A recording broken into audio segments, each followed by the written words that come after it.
Desde o início dos tempos, o homem busca respostas para as maiores perguntas da vida. É um desejo ardente que leva nações e indivíduos a romper e conquistar todas as fronteiras que tem pela frente em busca do significado maior. A busca por respostas tem levado a raça humana aos confins da Terra e além. Mas, apesar de nossas maiores realizações, ainda resta uma e ainda não conquistada fronteira final: a morte e a vida depois dela. E é essa mesma fronteira que talvez contenha a verdadeira resposta para todos os mistérios da vida.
Olá, eu sou Ron Bailey.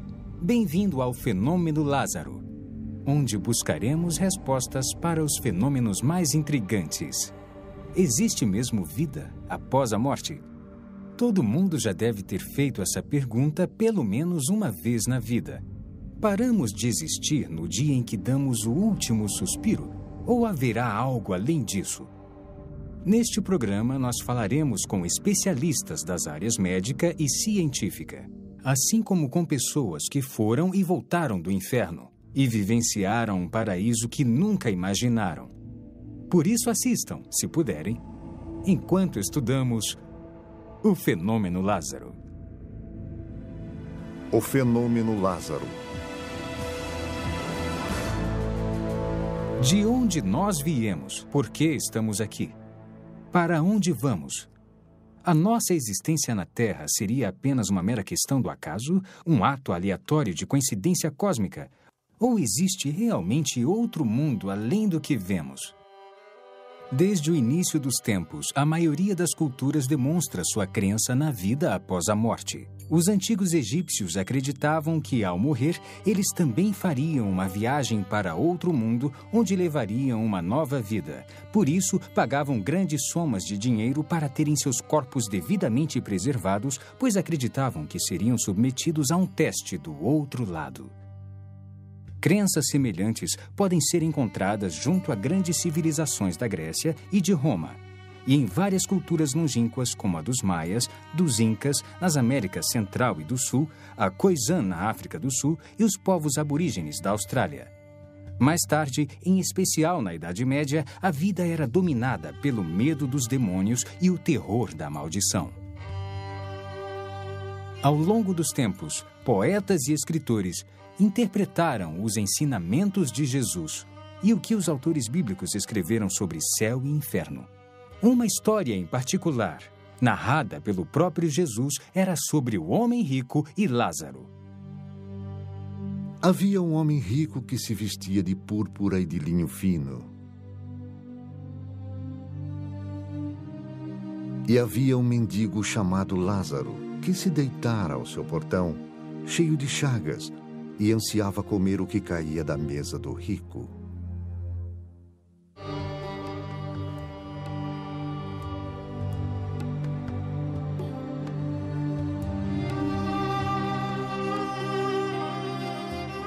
Até os cães vinham lamber suas feridas.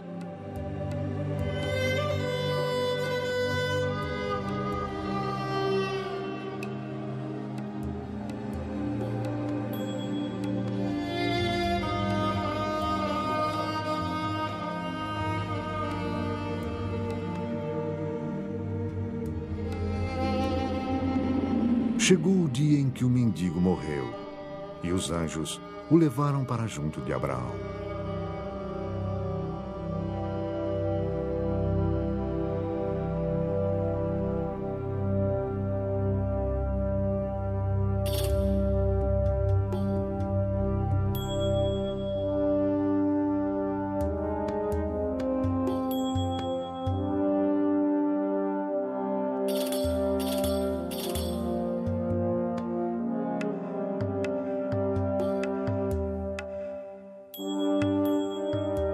Agora, o homem rico se alimentava suntuosamente todos os dias, festejando e comendo a seu bel prazer.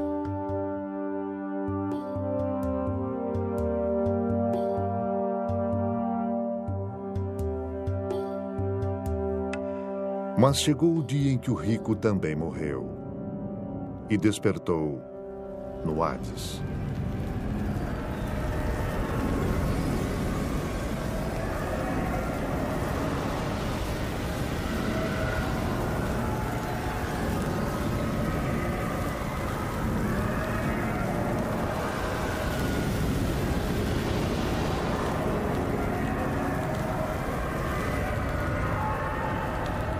Enquanto era atormentado, ele olhou para cima e viu Abraão de longe, com Lázaro ao seu lado. Pai Abraão, tem misericórdia de mim e manda que Lázaro molhe a ponta do dedo e refresque a minha língua, porque estou sofrendo muito aqui. Meu filho, lembre-se que durante a sua vida você recebeu coisas boas, enquanto Lázaro recebeu coisas más. Agora ele está em paz e você em sofrimento. Além disso, entre você e nós há um grande abismo que ninguém pode atravessar. Abraão, mande Lázaro à casa de meu pai. Por favor, eu imploro. Eu tenho 5 irmãos. Não deixe que venham para este tormento. Seus irmãos podem seguir o que Moisés e os profetas pregam. É o bastante para que fiquem seguros. Isso não basta. Se alguém dentre os mortos fosse até eles, eles falassem, eles se voltariam para Deus. Se não ouvem Moisés e os profetas, tampouco se convencerão por alguém que surja dos mortos.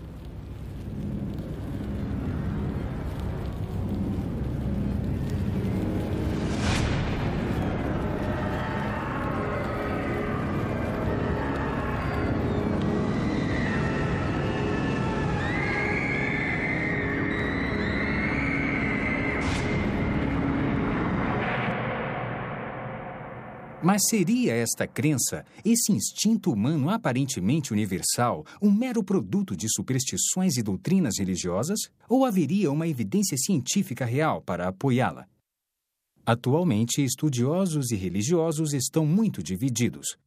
Alguns falam de reencarnação, outros da assimilação pela força vital universal. Ninguém tem certeza de nada. Ou tem? Perto do fim do século XX, surgiu um fenômeno onde as pessoas relatavam experiências de quase morte, também conhecidas como EQMS, nas quais encontravam algum tipo de realidade após a morte. A medicina moderna começou a se referir a esses casos como o fenômeno Lázaro, por causa de um outro personagem bíblico que também se chamava Lázaro e que foi ressuscitado por Jesus 4 dias após sua suposta morte. Mas o que é uma experiência de quase morte? O Dr. Jeff Long nos fala.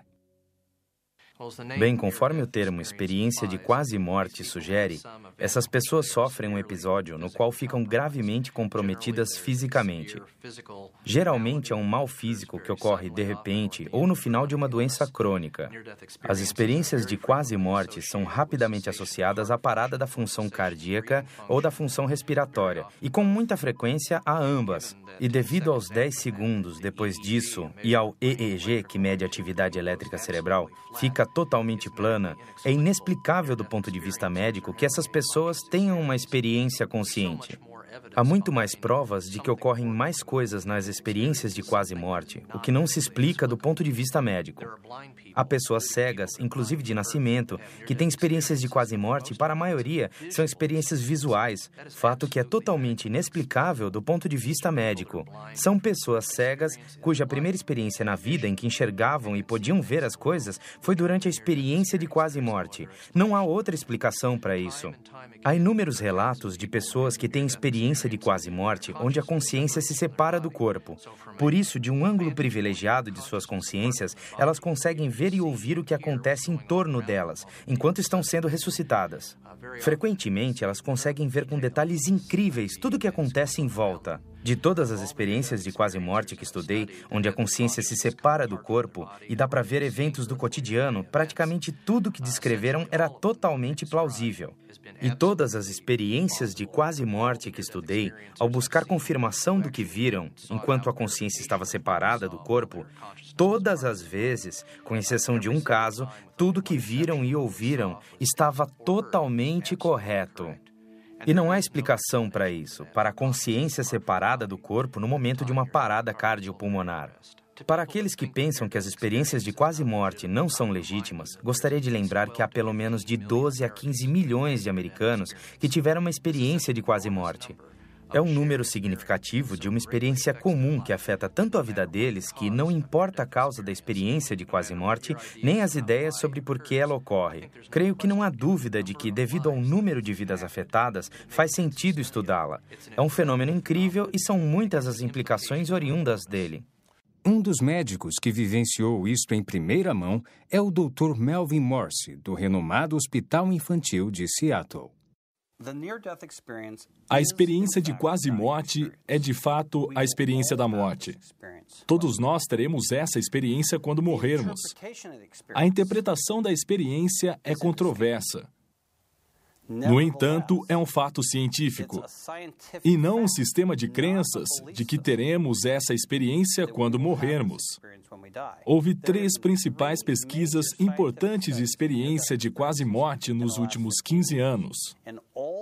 E todos os 3 estudos registram que essas experiências são reais e que acontecerão conosco quando morrermos. Então, as velhas ideias de que essas experiências eram causadas por falta de oxigênio no cérebro, ou que são alucinações causadas pelo caos no cérebro no momento da morte, ou causadas por drogas que ministramos aos pacientes ao ressuscitá-los quando estão morrendo. É claro que essas ideias eram teorias científicas respeitáveis, mas acabaram não sendo verdadeiras. De fato, a experiência de quase morte é uma experiência de morte, e isso é um fato científico e não uma opinião. O Dr. Tony Lawrence, da Universidade de Coventry, ressalta: a consistência dos relatos dessas experiências sugere que isso não é um mero produto de substâncias químicas do cérebro, porque os estudos de efeitos das drogas mostram que quando damos uma droga a uma pessoa e a mesma droga a outra, ocorrem 2 experiências bem diferentes. Podem haver algumas semelhanças gerais, mas não no nível em que se encontra nas experiências de quase morte. A ciência não pode dar respostas definitivas para as perguntas sobre a vida após a morte. Ainda não. Até que possa, nossa melhor fonte de informação são as experiências humanas daqueles que experimentaram a morte e viram o outro lado. Uma dessas histórias é a de Daniel Ekechuku, um pastor africano que ficou morto numa funerária por 3 dias e ainda viveu para contar a história. Vamos acompanhá-lo agora na Nigéria, onde ele conta a história de como foi ressuscitado dos mortos. Ressuscitado dos mortos, uma história verdadeira.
Tá, muito obrigado. Olá, crianças, como vocês estão? O Natal para a família Ikechukwu sempre foi uma época de celebração. Celebração do nascimento de Cristo e do amor dos amigos e da família. Oi, pai. Oi! Trouxe um bode para o senhor. Mas desta vez, tudo foi diferente. Aparentemente, tudo parecia bem. Mas por dentro, Daniel estava fervendo de raiva e intolerância. Ele havia brigado com a esposa recentemente e ainda nutria um profundo ressentimento. Tive uma briga com minha esposa na terça-feira. E pus a culpa nela da pequena briga que tivemos. Na noite de terça-feira, ela bateu na minha porta e eu não quis abrir para ela. Então, na manhã de sexta-feira, ela tornou a bater na minha porta. Não abri. Na sexta de manhã, ela acordou e eu saí. Ela me deu bom dia, eu não respondi, não falei com ela. Fiquei quieto e saí na sexta de manhã. Ela me ofendeu, fez uma coisa errada, e eu fiquei zangado e irritado com ela. A raiva de Daniel o cegou tanto que ele nem viu o filho naquele dia. Mamãe! Sim, meu filho. Onde está o papai? Ele foi levar o bode para o vovô em Owerri. Quando o papai vai voltar? Logo, filho, vá brincar.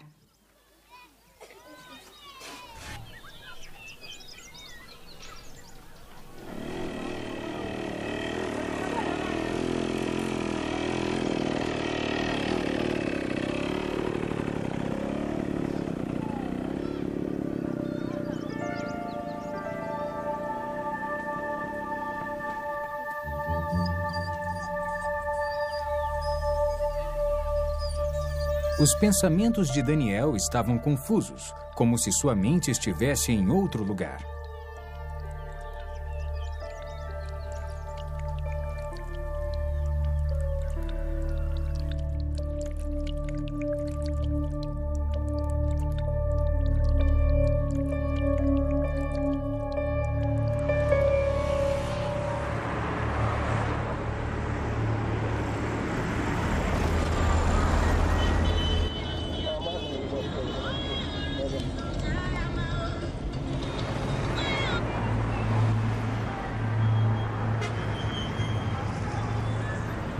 Conforme o sol começava a sumir, Daniel começou a correr, querendo chegar em casa. Ele ainda estava muito zangado.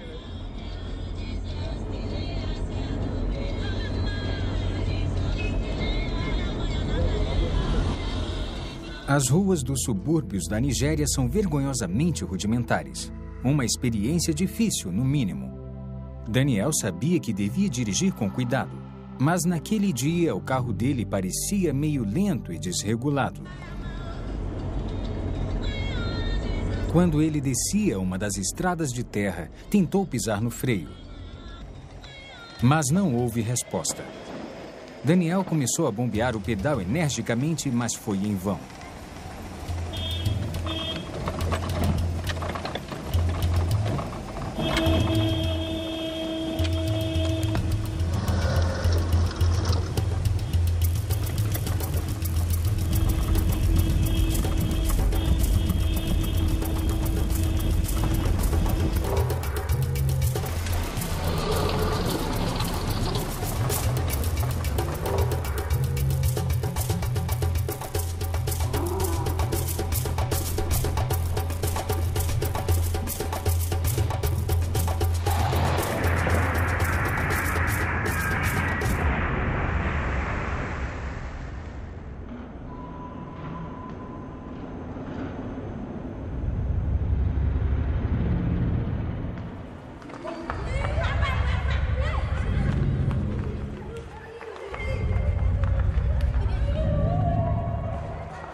Ele veio chorando me avisar que o pastor estava morto, que havia visto um grupo de pessoas carregando-o sobre as cabeças e descendo a rua. No instante em que ouvi seus gritos e ouvi que o pastor estava morto, eu soube que era meu marido. Por isso, comecei a correr na direção do local que havia ocorrido o acidente. Quando Neca chegou ao local do acidente, ela soube que Daniel ainda estava vivo, mas em estado muito grave. Curiosos o haviam levado para o hospital local, onde Neca o achou. Após ter sido levado para a UTI do Hospital Boronino, Daniel se recusou a ser tratado. Em vez disso, insistiu para que fosse levado até o médico da família na saída de O'Wary. Preciso ver o Dr. Miserec. É o médico da família em O'Wary. Médico da família? Eu não entendo. É o que meu marido quer, doutor.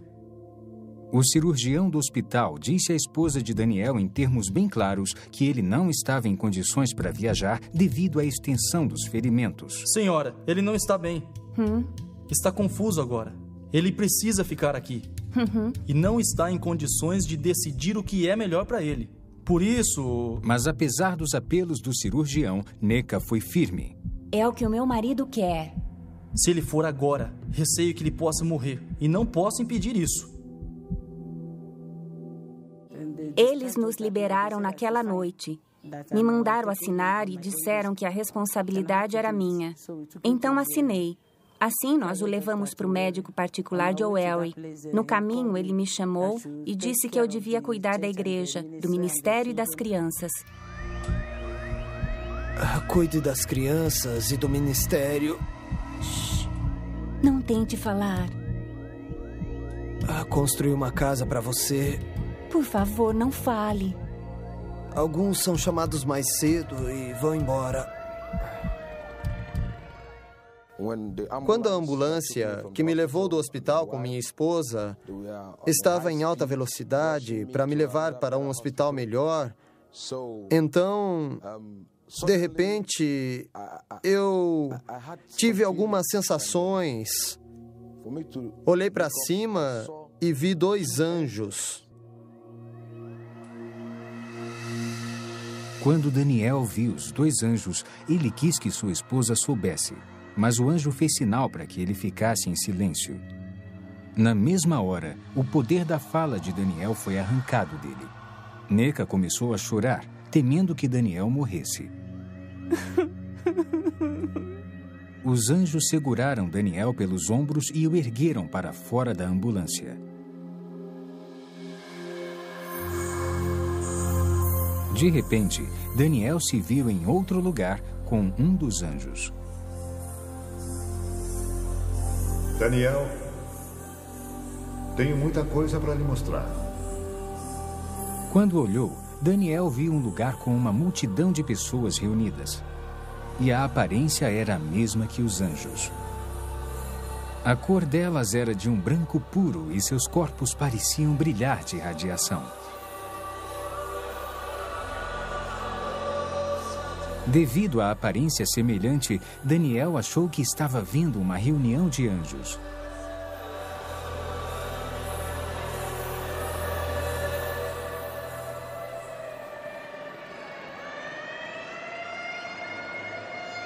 Enquanto isso, a ambulância corria para a Clínica Santa Eunice, em O'Wary.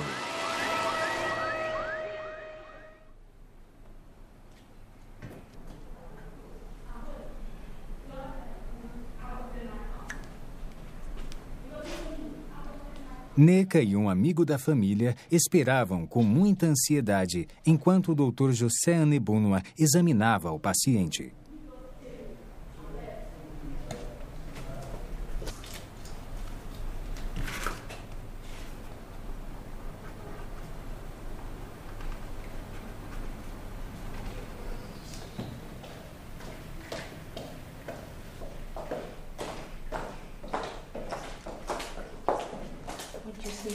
Onde está Neca? Ah, eu sinto muito. Sinto muito. Não havia mais nada a fazer. Sinto muito. Este é o atestado de óbito. Entregue ao agente funerário. Ele cuidará de vocês. Sinto muito.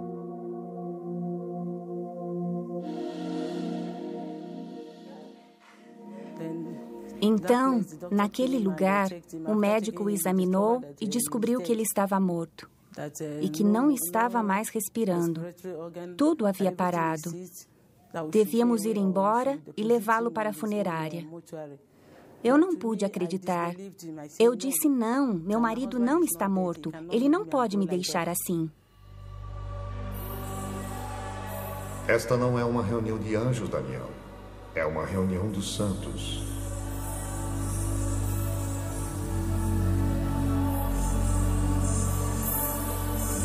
As diferenças entre os santos e os anjos são sutis.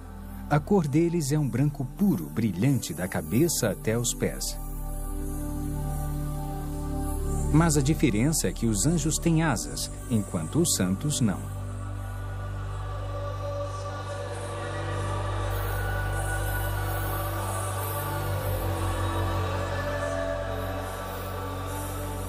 Os santos estavam adorando a Deus. Eles adoravam a Deus em uníssono e erguiam as mãos enquanto cantavam.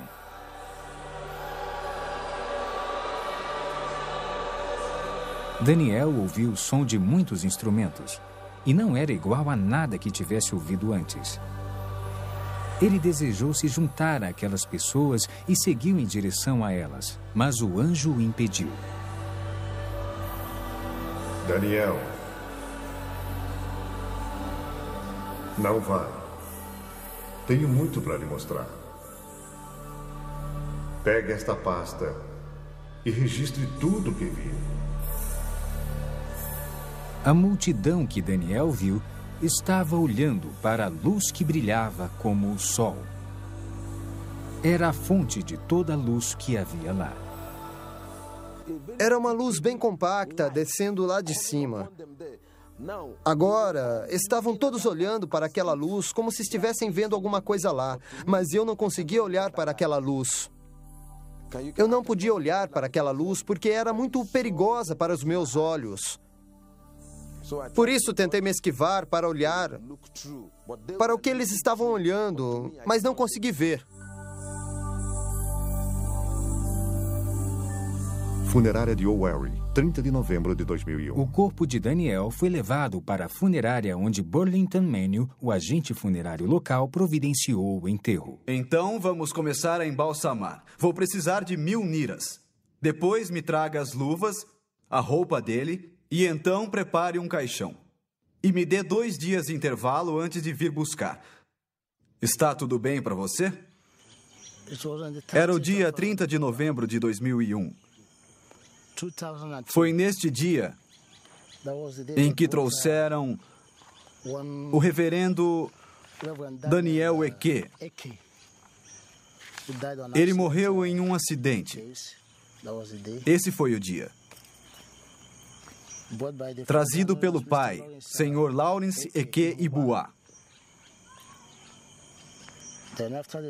Então, depois do tratamento, dei algumas injeções, algumas doses. Essa é uma seringa de 5 ml. Usei umas 6 seringas nos dedos das mãos e dos pés para tratar antes do embalsamamento.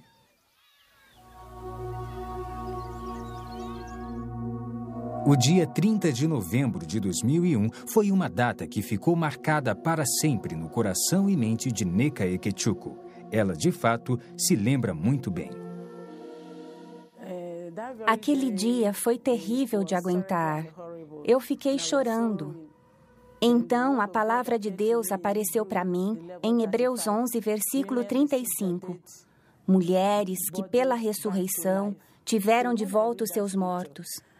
Quando eu li essa passagem, eu disse, seus mortos de volta à vida.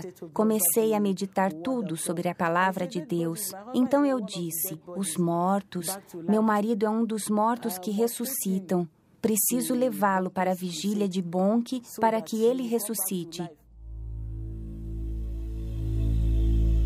Vamos visitar as mansões que Jesus preparou para o seu povo. Na mesma hora, Daniel estava em um novo lugar com mansões radiantes até onde a vista podia enxergar. Não se comparava a nada que ele conhecia na terra. Apesar das aparências lembrarem prédios, a estrutura era incomum. Não era feita de materiais terrestres.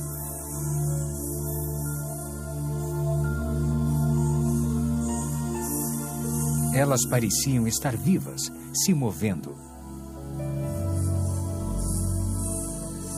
Daniel, Jesus terminou seu trabalho. As mansões estão prontas, mas os santos não estão prontos.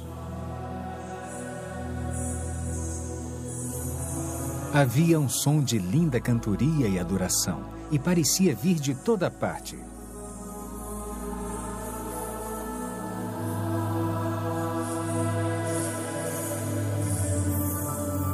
Daniel quis saber de onde vinha o canto, porque ele não estava vendo ninguém lá. Daniel, o cântico de adoração que está ouvindo está sendo cantado pelas flores.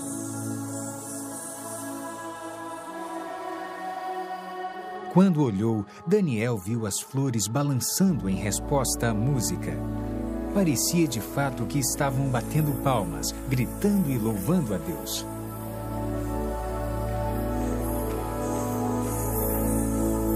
Estão esperando pelos santos.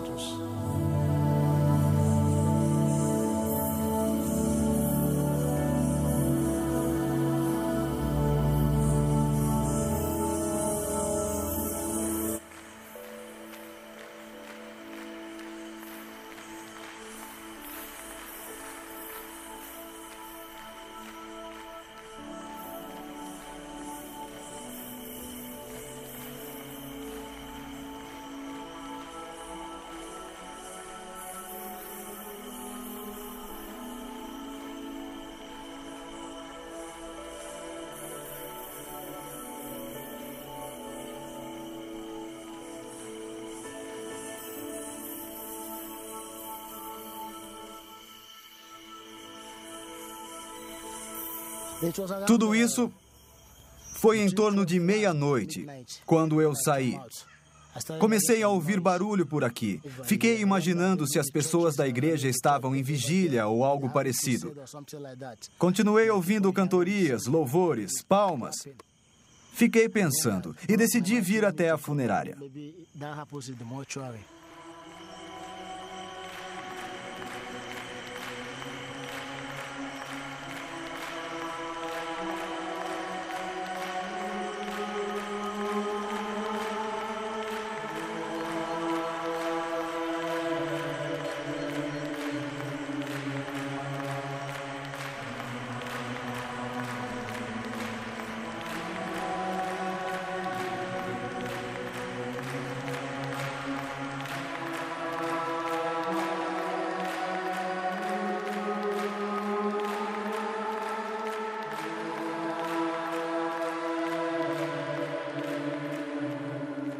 Agora, vamos visitar o inferno.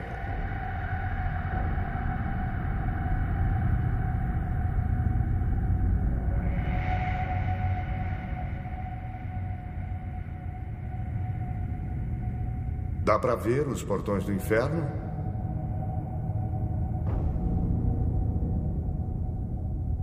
O anjo ergueu a mão e, conforme ela desceu, os portões abriram com um grande barulho. Daniel podia ouvir o choro e o lamento de muitas pessoas, mas não conseguia ver nenhuma delas.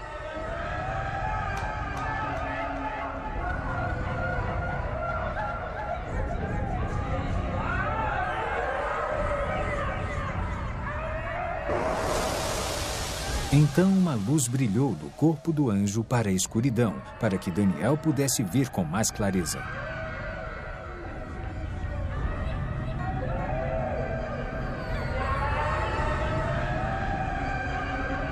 Havia muitas pessoas lá, mas ao contrário das almas do céu, a aparência delas era a mesma que haviam tido na terra. Havia pessoas de cada raça, cultura e nacionalidade. Cada pessoa parecia aprisionada em seu próprio tormento pessoal, um tormento que continuava pela eternidade, e não podiam se comunicar com as outras. Os sons de choro e lamento eram quase ensurdecedores.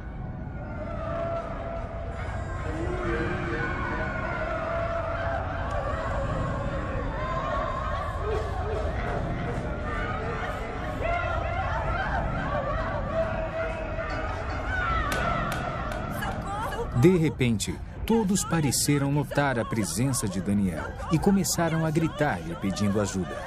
E chamavam apenas por Daniel, como se não pudessem ver o anjo.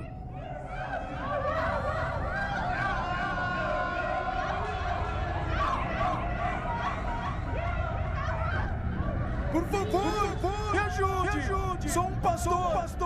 Roubei dinheiro da igreja e menti! Me ajude!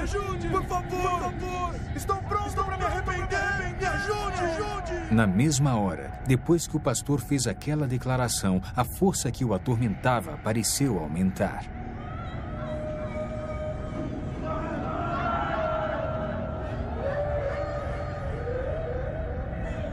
As pessoas tinham carne, mas não sangue, e quase pareciam estar pegando fogo, embora nenhuma chama pudesse ser vista.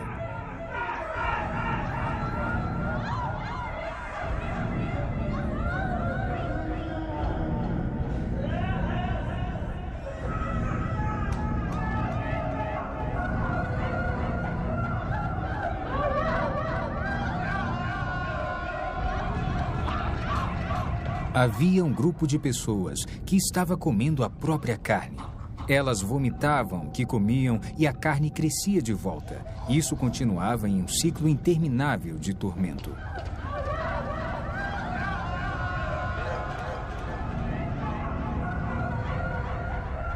Essas pessoas que você vê se comendo praticaram bruxaria enquanto estavam na Terra. Elas se especializaram em comer carne humana e agora elas vão se comer para sempre. Elas estão colhendo o que plantaram. Aquele lugar não é bom para nenhum ser humano criado por Deus. E Deus não fez aquele lugar para o ser humano. Fez para o diabo e seus agentes. Mas seres humanos teimosos que desobedecem a Deus como o diabo também irão para lá. Deus não tem a intenção de pôr nenhum ser humano no inferno. É um lugar perigoso e mortal. Ele o criou para o diabo e a sua gente. O que viria a seguir seria uma declaração surpreendente feita pelo anjo. Daniel nunca imaginou em sua vida que ele ouviria o julgamento. Daniel, se o livro de sua vida fosse fechado hoje, isto lhe caberia? Não! Eu sou um pastor! Sou um filho de Deus, eu nasci de novo! Eu prego por todo esse país! O país que eu... Não pode ser! Não pode ser! Chega! A caminho do primeiro hospital, você pediu a Deus que o perdoasse, mas não quis perdoar sua esposa. E seus pecados não foram perdoados. Trata-se de colher o que plantou.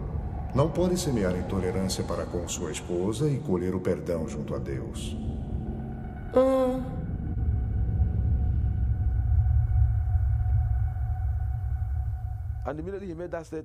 No instante em que ele disse aquilo, meu espírito me convenceu que o que o anjo havia dito, ou o meu julgamento, era verdade.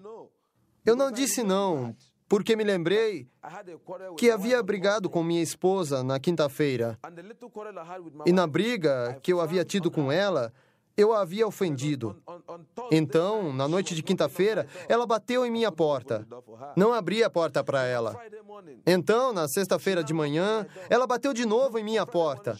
Não, na sexta de manhã, ela acordou e saiu. Ela disse, bom dia. Eu não aceitei. Não falei com ela. Fiquei em silêncio e parti na sexta de manhã. Entende o que eu fiz? Porque minha esposa me provocou. Ela me ofendeu, ela fez uma coisa errada e eu fiquei com raiva dela. Fiquei irritado e não aceitei a sua saudação. Parti na sexta-feira. Quando estava voltando, sofri um acidente e morri.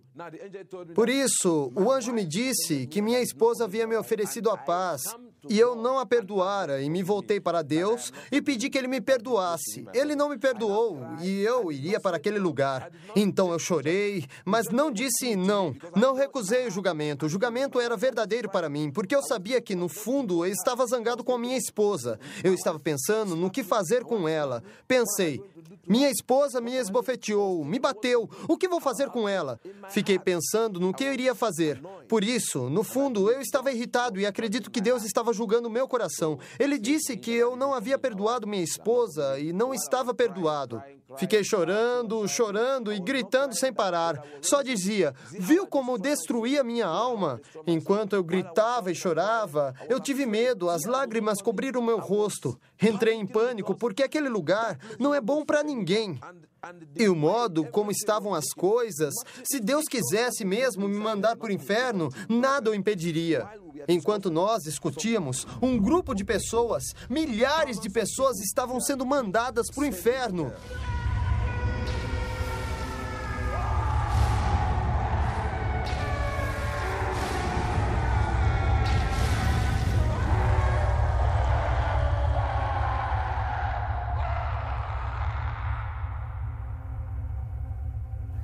Então concluí que eu devia fazer alguma coisa para garantir que meu marido ressuscitasse. Eu acreditava que ele ressuscitaria se eu desse um passo de fé e alguma coisa boa resultasse disso. Papai? Papai? Hã? Vamos levar o corpo dele para a igreja. O quê? Vamos levar o corpo de Daniel para a igreja. Ada, minha filha. Daniel está morto. Ele partiu. Ele vai ressuscitar, eu sei que vai. O sogro de Neca recusou seu pedido de tirar o corpo da funerária. Mas, enquanto isso, do outro lado da cidade, tudo funcionava milagrosamente em favor dela.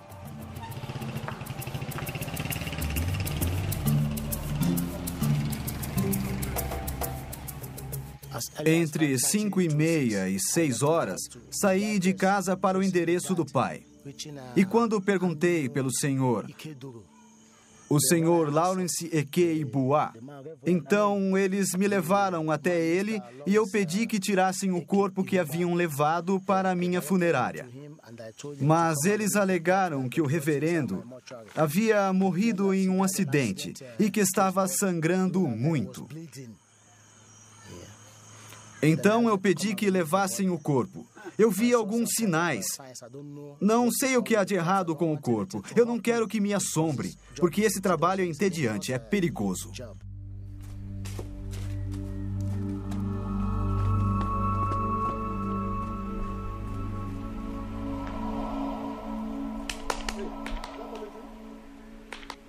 Bom dia.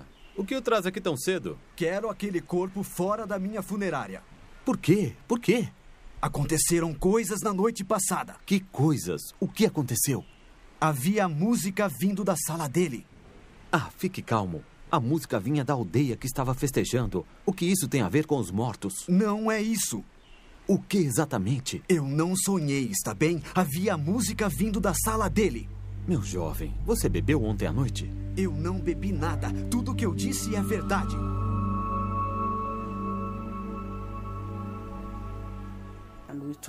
Então, nós o tiramos da funerária, o vestimos e o colocamos dentro do caixão. Depois saímos de Owerri e seguimos para Onisha. Entraram na gloriosa catedral, Missão da Graça de Deus, onde nosso reverendo Bonk fazia uma vigília. Eles disseram, vamos pedir a Bonk que ore por ele para que ele se levante de novo. Eu comecei a rir. Eu disse, está bem, me dê o dinheiro. Ela foi buscar o dinheiro e zerei a conta. Então vestimos o corpo e pedi que meu assistente me ajudasse. Contrataram uma ambulância. Eles pegaram o caixão branco dentro da sala e eu disse, está bem, eu vou com vocês, quero testemunhar. Talvez seja o poder de Deus ou o que for, eu saberei. Quando chegamos com a sirene, houve muita tensão. O pessoal da segurança queria uma autorização do governo local ou do governo federal que estava com Bonk. Achavam que éramos pessoas ruins, queriam matar Bonk, como na outra vez. Me empurraram para todo lado. Resisti aos empurrões e àquela tortura. Me insultaram e xingaram de tudo que foi nome, mas cederam na hora em que disse que ele estava morto, que era um homem de Deus, que as pessoas não deviam me matar, que ele havia sofrido um acidente e morrera, e que deviam nos deixar levá-lo para dentro para que Bonk pudesse orar por ele, e que eu acreditava que ele iria voltar à vida. Os seguranças não deixaram que entrassem no local, achando que podiam ter uma bomba no caixão. O cortejo foi conduzido para um local atrás da igreja. Daniel foi retirado do caixão e colocado sobre uma mesa. As pessoas começaram a orar por ele, pedindo a ressurreição. Então o anjo disse que ia me mandar de volta ao mundo para divertir esta geração, porque seria o último aviso para ela.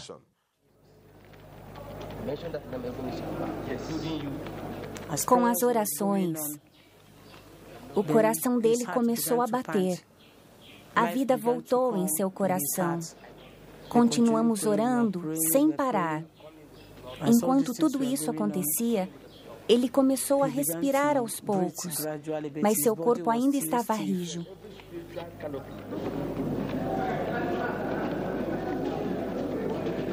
Eu me vi sendo segurado por muitas pessoas. Eu estava despido, só estava de calças. Tiraram a minha veste. Eu vi uma multidão, mais de 20.000 pessoas. Olhei para a esquerda e para a direita. As pessoas gritavam, choravam, algumas louvavam a Deus. Então eu olhei à minha volta, não conseguia entender o que estava acontecendo, porque para mim eu estava caindo e quando abri meus olhos, vi todas as mãos me segurando.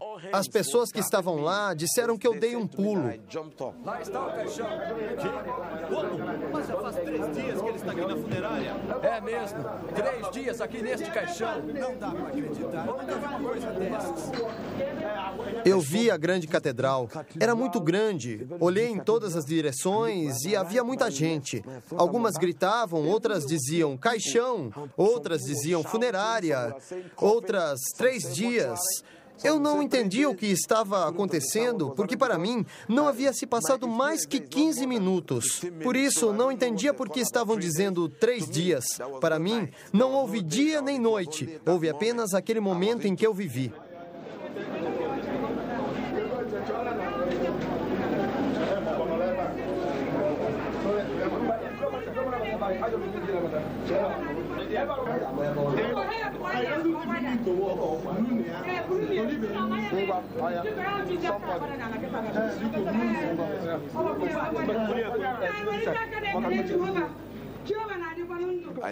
Então, perguntei à minha esposa o que estava acontecendo. Ela me pediu para ficar quieto até chegarmos em casa.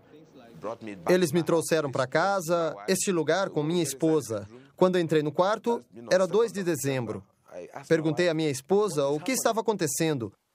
Por que falaram do caixão, 3 dias e funerária? O que estava acontecendo? Então, minha esposa começou a olhar o meu corpo e onde haviam ejetado as drogas. Ela então me perguntou se eu sabia que eu morri. E este é o atestado de óbito. E quando eu saí da ambulância, eles foram ao hospital, onde o médico confirmou que eu havia morrido e que haviam usado o equipamento para verificar, como podem ver, verificaram batimento cardíaco, tudo, pupilas. E de acordo com o médico, e após verificar tudo, ele confirmou que eu estava totalmente morto. Ele entregou a eles o atestado para que me levassem. Aqui diz, levar para a funerária. Relatos como esse causaram um enorme impacto no mundo, repercutindo entre os profissionais das áreas médica e científica.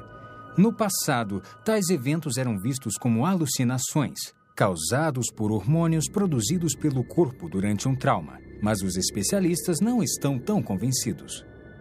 As alucinações costumam ser experiências bastante desordenadas e não se comparam às ações organizadas e estruturadas que se tem na experiência de quase morte. No meu site da internet, faço a seguinte pergunta: sua experiência foi irreal de alguma forma? E fiz recentemente um estudo sobre isso. Os que viveram experiências de quase morte são enfáticos quando perguntamos diretamente: sua experiência foi real de alguma forma?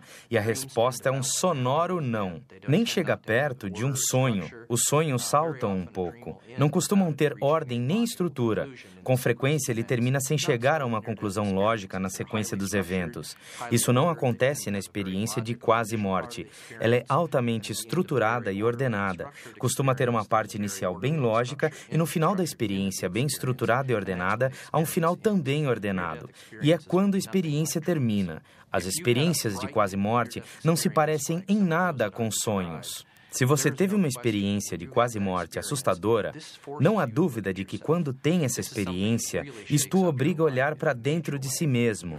É uma coisa que abala a sua vida de forma avassaladora. Você precisa pensar: por que isso aconteceu? Isto é a realidade? Ela o obriga a entender o que é a realidade que acontecerá quando morrer. O Dr. Richard Kent, um médico aposentado, estuda a experiência de quase morte há muitos anos, viajando pelo mundo e escrevendo livros sobre o tema. Dos 300 casos que ele estudou, um total alarmante relata a existência de um mundo semelhante ao encontrado por Daniel Ikechukwu. É um lugar terrível e horroroso. Um lugar onde as pessoas estão apavoradas, assustadas. As pessoas, mesmo as que viram o inferno, até anos mais tarde, se horrorizam com o que viram lá. É um lugar de terror. Devo ter entrevistado mais de 300 pessoas que tiveram essas experiências.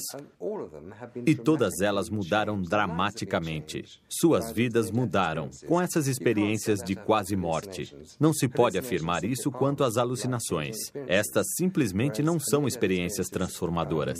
Enquanto nas experiências de quase morte você se encontra com Jesus Cristo, ou vê o céu ou o inferno, elas são dramáticas, instigantes e quase invariavelmente a vida das pessoas se altera em função dessas experiências. Pessoalmente, também devido ao fato de que os relatos de quase morte são tão semelhantes, não apenas entre si, mas também com a Bíblia, acredito que sejam eventos reais e que as pessoas estão descrevendo eventos reais. Quando você lê um jornal, fica sabendo de uma pessoa que teve um tipo de experiência de quase morte, deixando seu corpo e atravessando um túnel e indo para um lugar de luz. São só aqueles que chegam perto, que reconhecem Jesus Cristo. Eles o descrevem como tendo quase 1,80 m de altura, uma luz radiante, uma quantidade tremenda de luz saindo do corpo dele, do rosto, do peito, dos braços e também das pernas. Não é apenas a aparência de Jesus. É o fato de sentirem a presença de muito amor. Muitas pessoas dizem que nunca se sentiram assim, que nunca sentiram totalmente cercadas de um amor tão poderoso assim. É um amor incrível. Apesar das pesquisas científicas esclarecerem bastante o assunto, apenas aqueles que experimentaram a realidade da vida após a morte são os que podem nos dar uma ideia do que acontece quando morremos. Como Ian McCormick, um neozelandês. Ele passou por uma experiência transformadora em consequência de seu fantástico encontro com a morte e a vida depois dela. Fato ou ficção? Você decide. Depois de ver o próximo episódio. Uma breve visão da eternidade. Uma história verdadeira.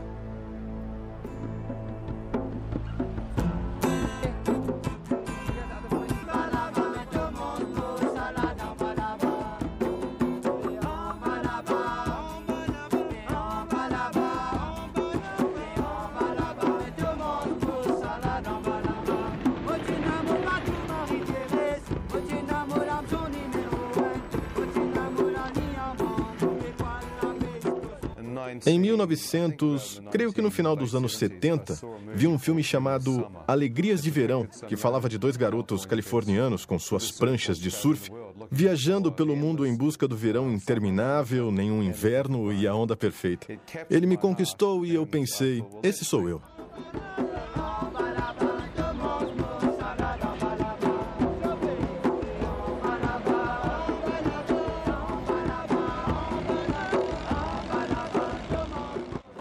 Viajei durante 2 anos pela Austrália, sudoeste da Ásia, Bali, Sri Lanka, Malásia, e fui parar numa pequena ilha chamada Maurício.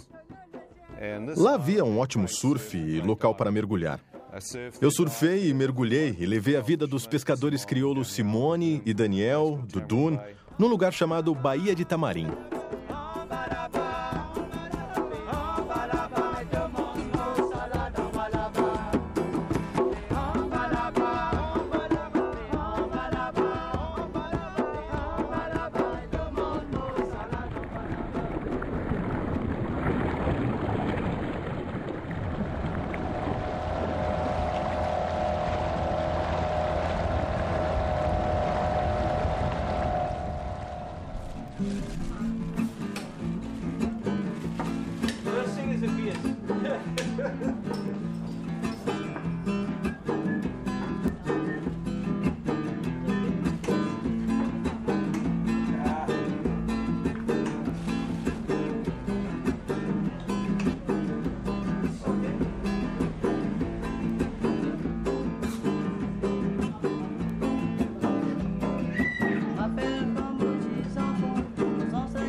Oi, pessoal. Ei, espere, Ian. Vamos mergulhar essa noite? Mergulhar essa noite? É. O tempo não está muito bom. Está sim. Está bem.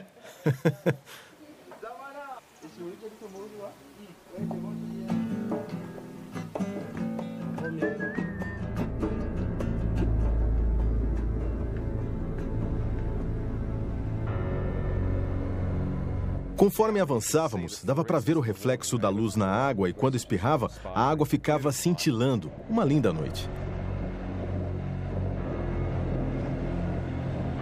Fomos até Rivière Noire, que fica no Recife externo, e paramos. E começamos a pegar lagostim.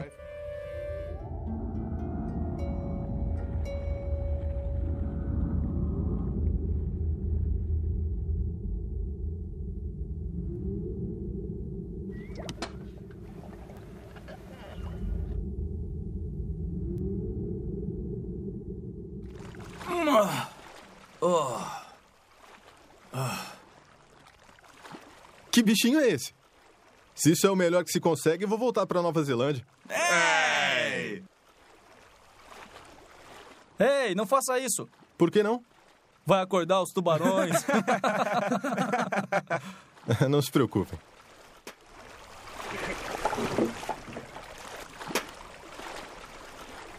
Escurecia cada vez mais conforme as nuvens chegavam. Não havia luar nem muita luz na água.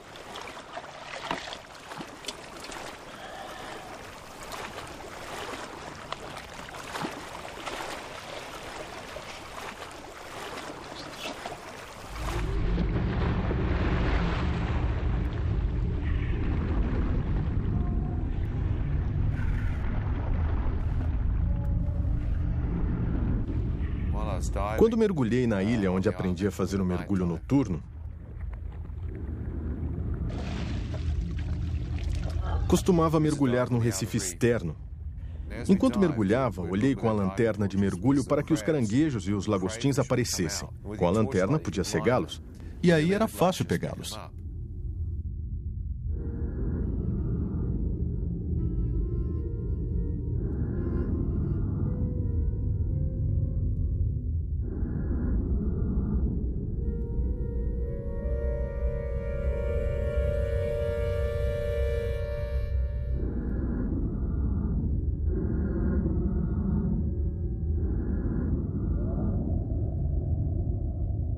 Quando olhei em volta, começaram a surgir algumas águas vivas em forma de cubo, dedos como tentáculos.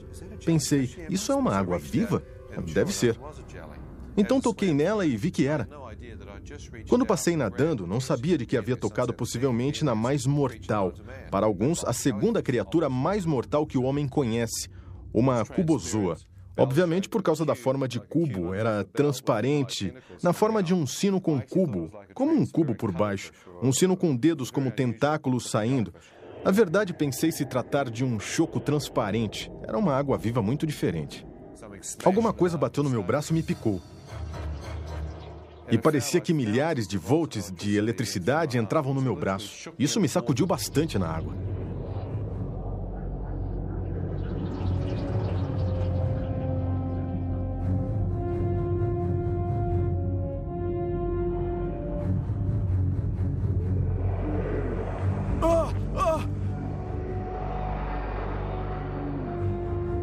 Conforme eu nadava para sair, era picado por outras.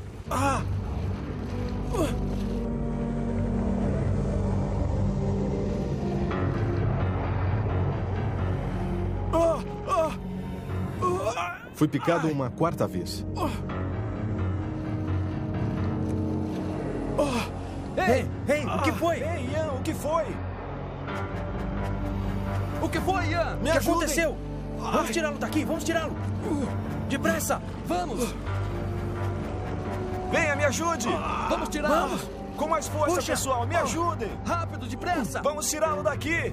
Rápido, me ajudem aqui. Vamos, pessoal. Pra lá, vamos. Pro barco, vamos. Ajuda aqui, tragam para o barco. Vamos. Isso. Puxa.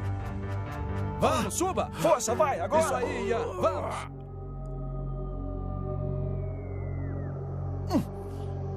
Vamos, pessoal. Vamos. Força, Puxa. vai, agora. Isso aí, Ian, vamos.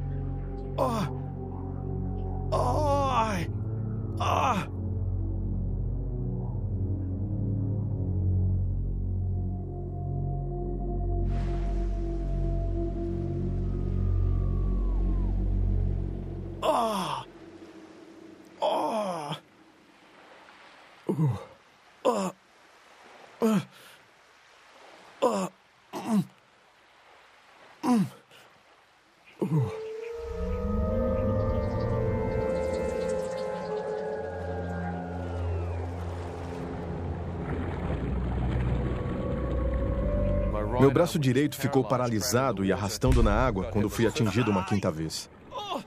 Enquanto eu sentia a dor, pensei, o que foi que eu fiz para merecer esse tipo de castigo ou revide?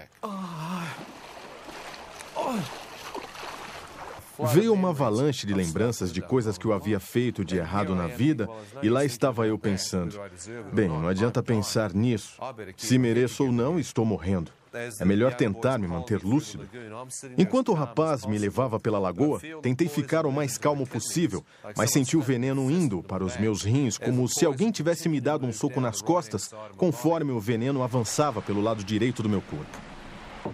Quando cheguei à praia, o rapaz me ajudou a sair. Dei um passo à frente e minha perna direita dobrou embaixo de mim. Percebi que o veneno já havia adormecido ou paralisado o lado direito do corpo. O jovem me carregou pela areia. Foi muito cansativo. Moço! Ei, fica tranquilo, você vai melhorar. Ei, moço! Fica tranquilo, você vai melhorar, cara. Está bem? Fica tranquilo. Percebi que ele temia por seus irmãos no Recife.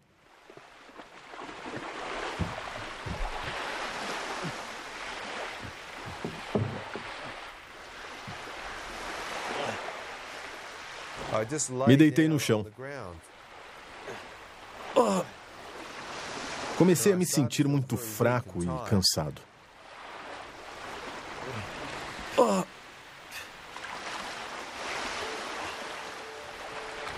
Senti que meus olhos começavam a se fechar e, conforme isso acontecia, ouvi uma voz me dizer, filho, se fechar os olhos, nunca mais acordará. O quê? Quem disse isso?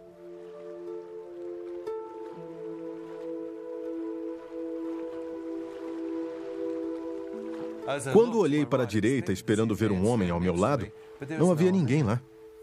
Foi estranho. Eu sabia que tinha ouvido uma voz falando comigo. Se fechar os olhos, nunca mais acordará. Significa que vai morrer. Por que está querendo dormir, idiota? Isso é um coma. Não pode dormir. Precisa da antitoxina. Sabia, do ponto de vista intelectual, que isso era como uma tábua de salvação. Mas estava enfrentando o fato de que o veneno podia estar me matando e eu não estava ciente de que estava à beira de um provável coma. E acredito, da morte certa. Então me levantei, enfrentei a morte que se aproximava de mim da melhor forma possível e senti que minha perna esquerda ainda estava forte o bastante para sustentar meu peso.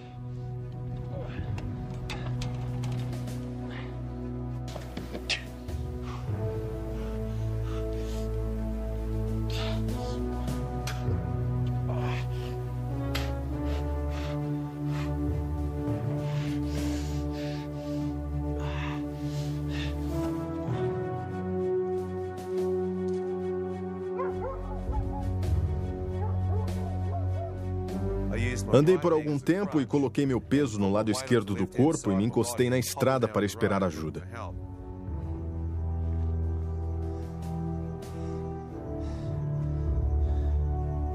Se fechar os olhos, nunca mais acordará.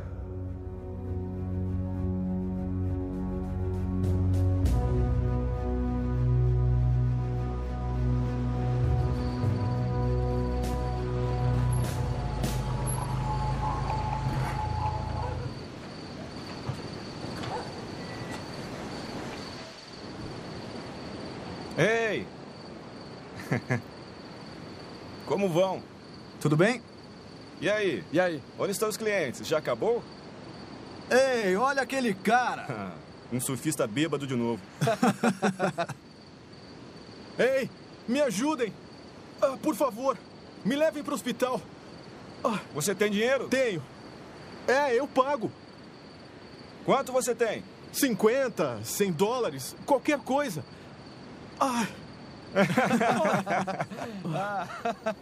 Vocês bebem demais.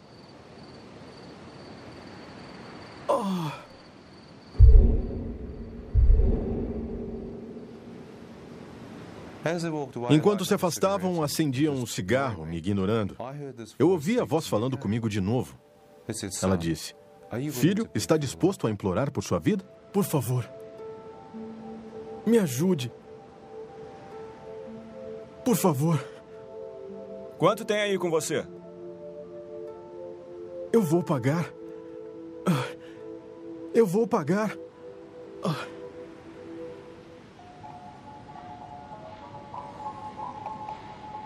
Como pretende me pagar? Não se preocupe, eu vou pagar, eu prometo. Onde está hospedado? Estou num bangalô, na Baía de Tamarim. Está bem. Vou deixá-lo na Baía de Tamarim. Espere. Hospital. Você não tem dinheiro. Eu vou deixá-lo lá. Por favor.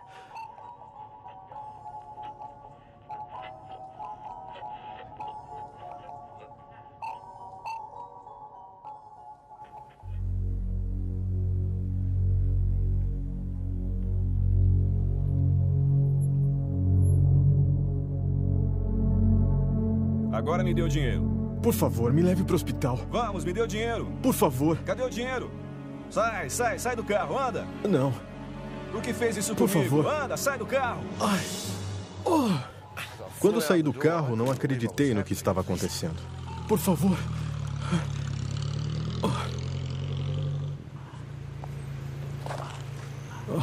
Enquanto fiquei lá deitado, podia ouvir a voz familiar de outro pescador da aldeia, o Daniel. Ian, o que aconteceu? Água viva! Me picou! Água viva? Água viva! Vou levá-lo pro hotel. Ele me pegou em seus braços e me levou até o hotel. Os chineses haviam fechado o bar e ao lado da piscina estavam sentados jogando mahjong e bebendo uísque.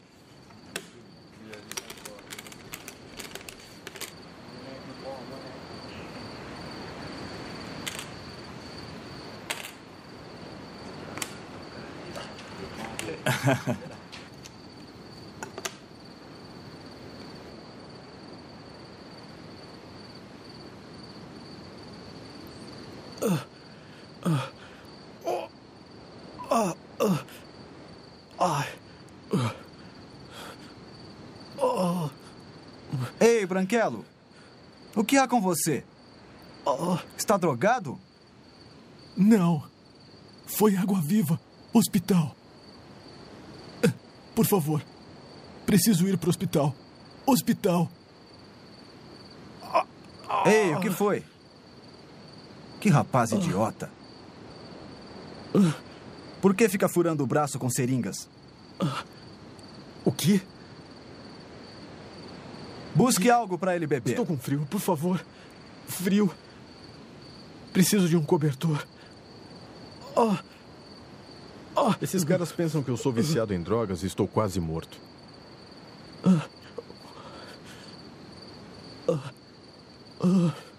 Idiota. Não entendo isso.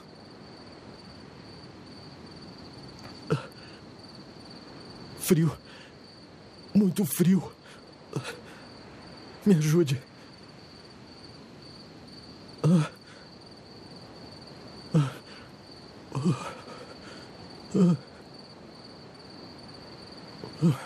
Toma. Bebe um pouco de leite. Ei, ele não quer. Toma, bebe logo esse leite.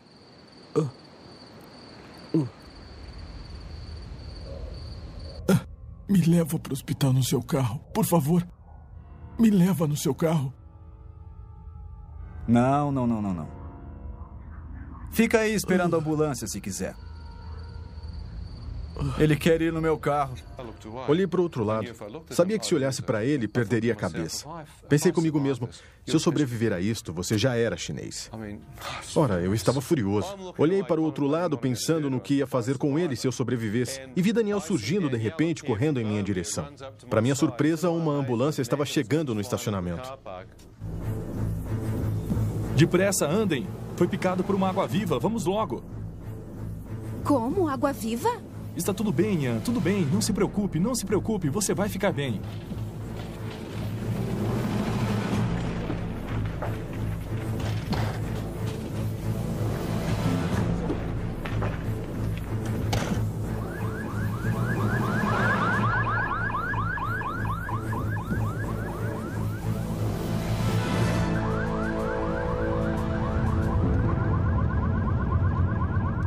Enquanto corríamos para o hospital, comecei a ver dentro da ambulância o que parecia ser um menino pequeno de cabelo branco.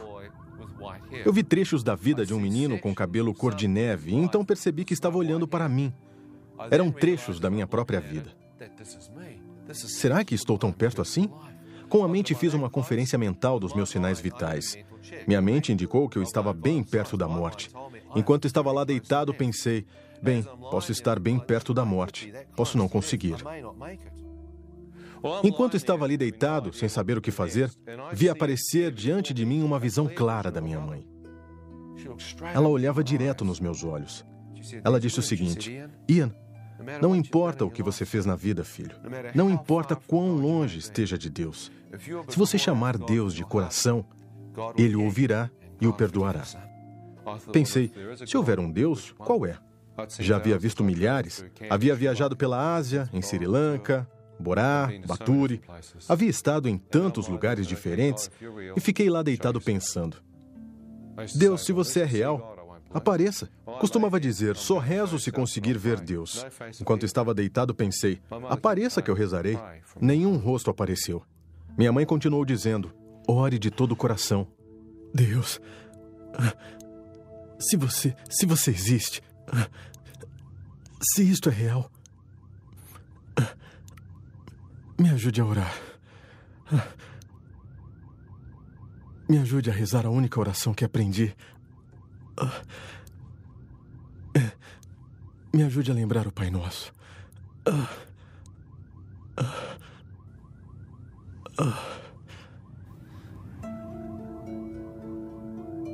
Ao dizer isso, as palavras começaram a surgir diante dos meus olhos. perdoai-nos as nossas ofensas e pecados. Pensei, como é que Deus pode me perdoar? É tarde demais. Fiz muitas coisas erradas.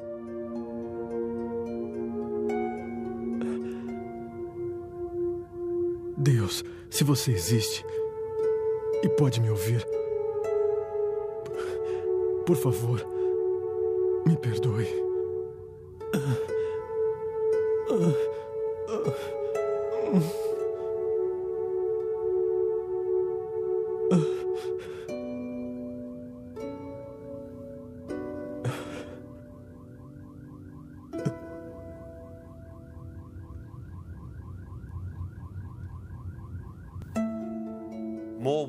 Surgiram mais palavras. Perdoai aqueles que o ofenderam e pecaram contra você.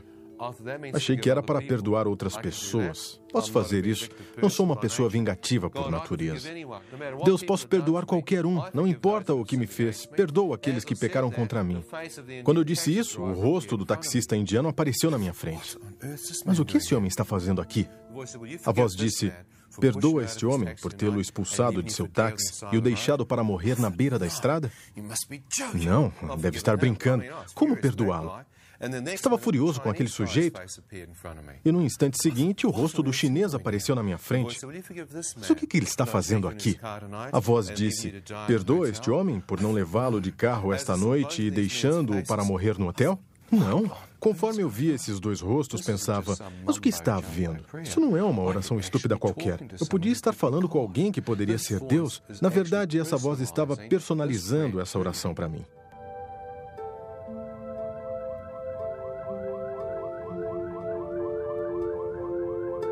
Deus, se puder me perdoar pelos meus pecados, perdoarei o que aqueles homens fizeram comigo. Seus rostos desapareceram na mesma hora. Vieram as próximas palavras: seja feita a vossa vontade, assim na terra como no céu. Vossa vontade? Eu tinha minha própria vontade. Então eu disse: Deus, preciso saber qual a sua vontade. Mas se me ajudar a passar por isso, eu buscarei, acharei e o seguirei, honrando-o todos os dias da minha vida. Quando eu disse isso, todo o Pai Nosso apareceu diante de mim. E pela primeira vez na minha vida, tive uma revelação total do que significava. Venha a nós o vosso reino, seja feita a vossa vontade. E fiquei lá deitado sentindo uma paz incrível. Sabia que de alguma forma aquela oração havia mudado completamente o levantar, o sentar e o ajoelhar repetitivo da liturgia. Eu orava de verdade no meu eu interior.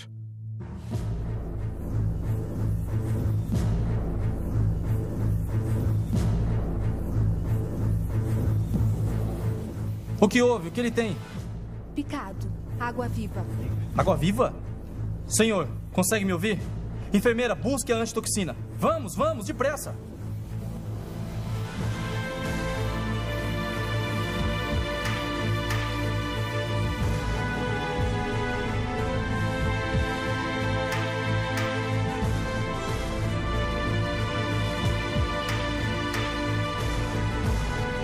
Tente ficar acordado. Apliquem a antitoxina para o veneno.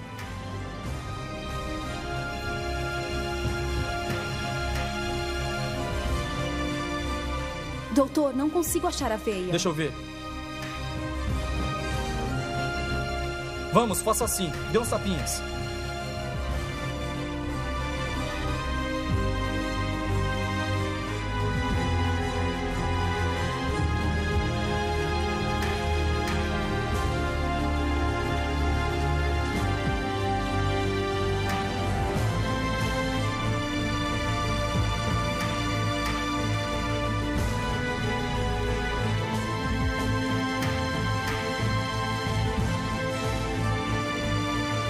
É tudo o que podemos fazer por você no momento. Lute, combata o veneno, tá?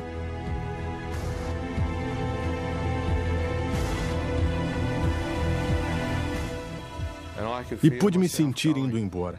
Foi terrível, assustador. Você pode ouvir tudo.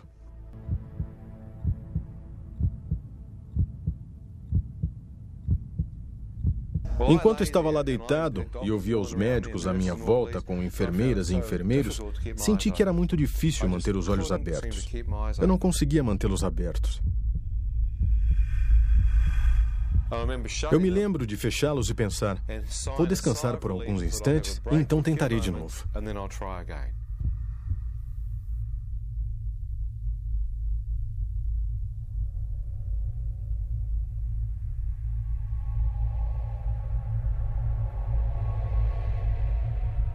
Ao fazer aquilo, tive uma sensação de libertação. A batalha para ficar vivo terminara.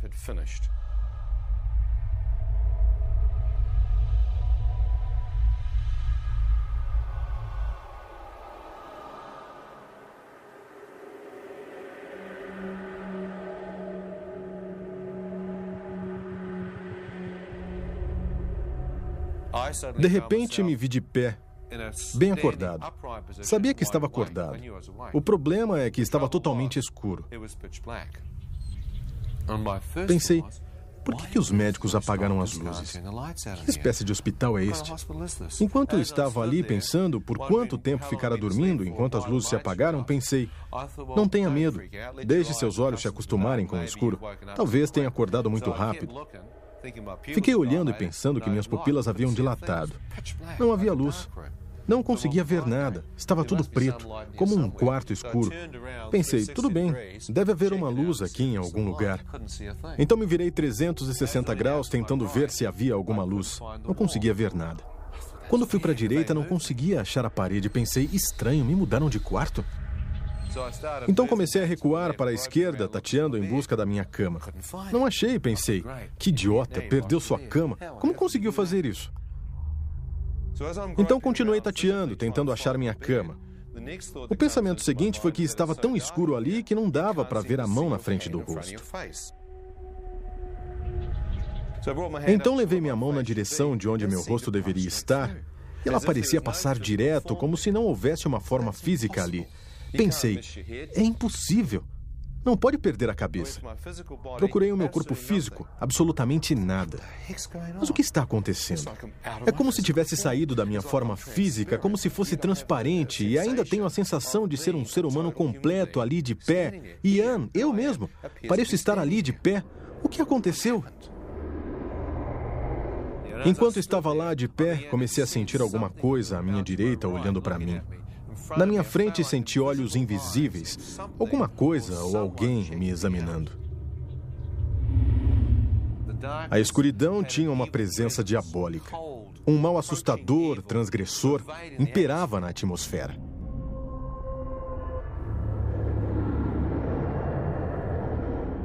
Onde estou? Cale-se! O quê? Merece estar aqui. O quê? Mereço estar onde? No inferno. Agora cale-se.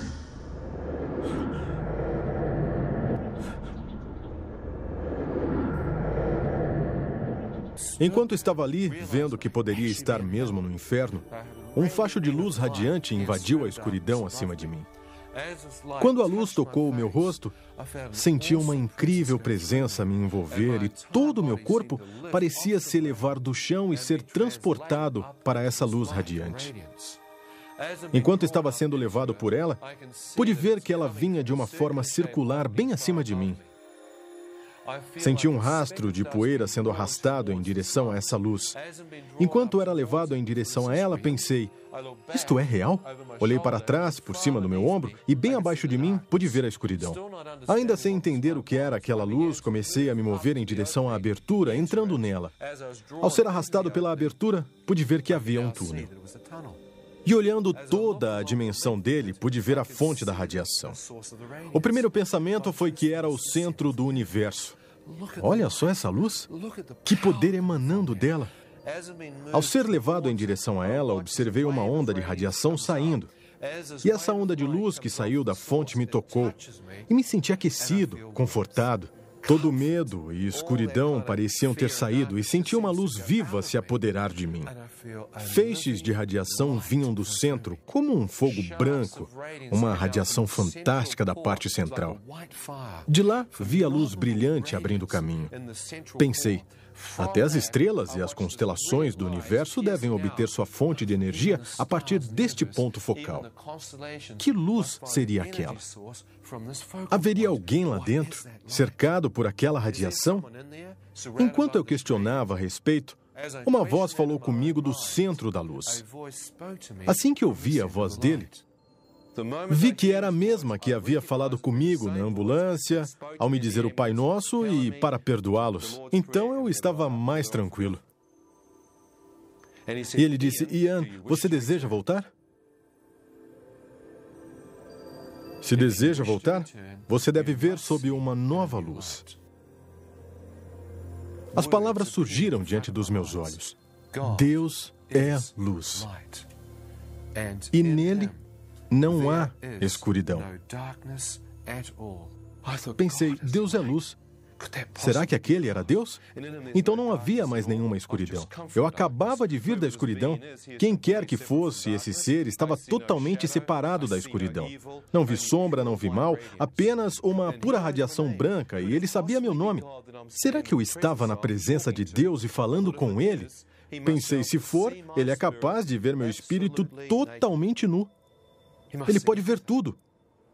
Comecei a recuar. Enquanto eu recuava em direção à escuridão do túnel, observei ondas de radiação saindo dele. Esperei que me tocassem e literalmente me levassem de volta ao centro. Mas enquanto aquelas ondas de luz emanavam para frente, elas passavam por mim. E tudo o que senti foi amor. O amor fazia com que me derramassem lágrimas. Estava simplesmente chorando. Podia sentir aquela aceitação vindo. Eu disse, Deus não pode me amar. Eu o amaldiçoei. Mais amor. Eu disse, tenho cometido, meu Deus, pecados. Tenho dormido por aí, usando drogas e mais. Conforme o amor aumentava cada vez mais, eu revelava o que sabia ser as coisas mais imorais da minha vida.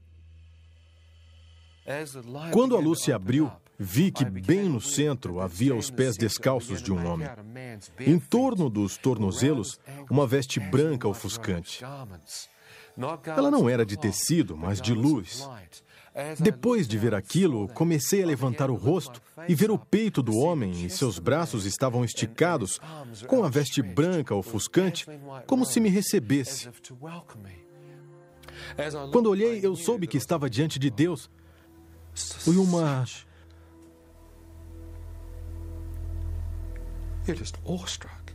É uma grande emoção. Não dá para ficar preparado. Não há como se preparar para ver isso. Eu apenas fiquei parado em total admiração. Quando olhei em direção da cabeça dele, seu cabelo era de um branco radiante. Do seu rosto, parecia haver luz brotando em ondas, emanando de todo o seu rosto. Não dava para ver os traços desse rosto, porque a luz era 10 vezes mais brilhante que toda a luz que havia visto e estava emanando do seu rosto. Comecei a caminhar em direção a ele. Tive vontade de ver seu rosto. Saberia que Deus era... Quando fiquei a alguns metros da sua presença, comecei a colocar meu rosto na luz. E ela não feriu meus olhos, como se pudesse ver dentro dela. Quando aproximei mais o meu rosto em direção à face dele, esperando romper aquele véu, quando avancei, ele se moveu de repente. Vi uma abertura de forma circular, como uma janela para a eternidade ou uma porta para a eternidade. Quando olhei através dela, pude ver uma terra toda nova se abrir diante de mim. Foi como se eu estivesse de pé na soleira da eternidade e estava espiando dentro dela. Enquanto olhava, pude ver a grama com a mesma luz e vida emanando dela. Pude ver flores, campos. Eu sabia que se pisasse na grama não a danificaria. A cor e a energia e a vida que emanavam dela foi incrível. Vi um rio de água pura e cristalina, árvores ao longo das margens, colinas subindo para a esquerda. Olhei à minha direita, havia montanhas lá longe, o céu bem azul, bem límpido. Fiquei ali parado e disse, Isto é o paraíso. Quando olhei, senti que aquele era o meu lugar. Como se tivesse sido criado por Deus para viver ali. Pensei, por que não nasci logo aqui? Por que nasci naquela terra? Senti que havia voltado para casa. Senti que havia percorrido o mundo atrás daquele paraíso. E lá estava ele, bem diante de mim. Pensei, estou em casa. Estou em casa. Quando comecei a entrar, a presença dele voltou na minha frente e bloqueou a passagem.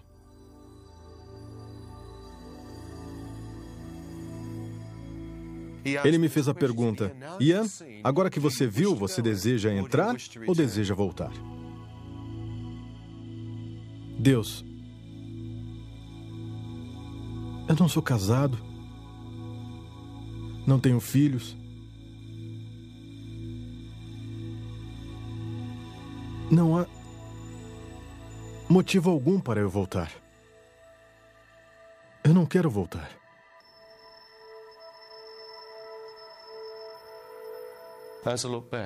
Quando olhei para trás, para minha surpresa, Deus me mostrou uma pessoa que me amava. No instante em que vi minha mãe bem atrás de mim, eu chorei. Pensei que não só havia mentido para Deus, como havia alguém que me amava. E pensei, se morri e isto está mesmo acontecendo, e eu entrar neste paraíso, na presença de Deus, será que minha querida mãe saberia que seu filho incrédulo havia orado naquela ambulância, se arrependido dos seus pecados, entregado sua vida a Deus, e que Deus havia escutado esse jovem e o convidado a entrar no paraíso? Pensei que minha mãe acharia que seu filho havia ido para o inferno. Pensei que receberia um telegrama ou um fax dizendo, seu filho morreu ontem à noite, quer que ele seja enviado num caixão ou as cinzas num jarro. Pensei, se isso acontecesse, poderia destruí-la, ela sofreria tanto, perderia a família. Então pensei, aqui estou eu, que egoísmo eu passar e deixar minha mãe me enterrar.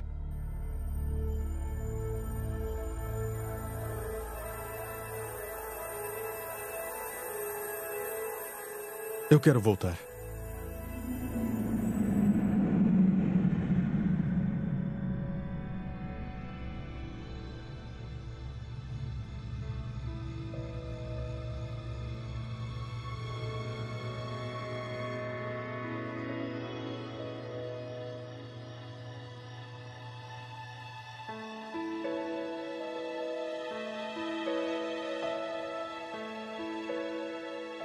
Voltei instantaneamente à minha forma física no hospital com o médico que havia me tratado, segurando meu pé direito no ar com um instrumento afiado como um bisturi, examinando a sola do meu pé, mas eu não sentia nada, examinando um pedaço morto de carne.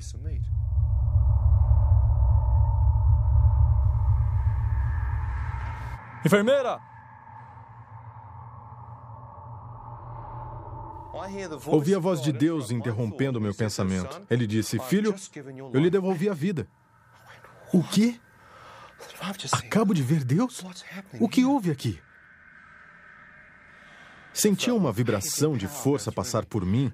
Foi como uma baixa voltagem de eletricidade. Vi que todo o meu corpo começava a sentir de novo e algumas horas estava totalmente curado.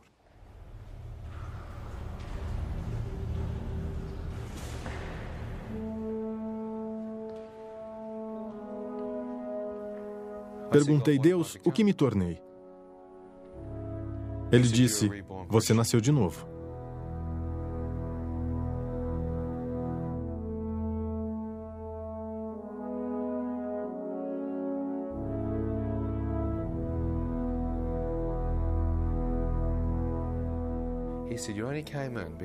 Ele disse, você só saiu porque seus pecados foram perdoados. E o sangue de Jesus o lavou.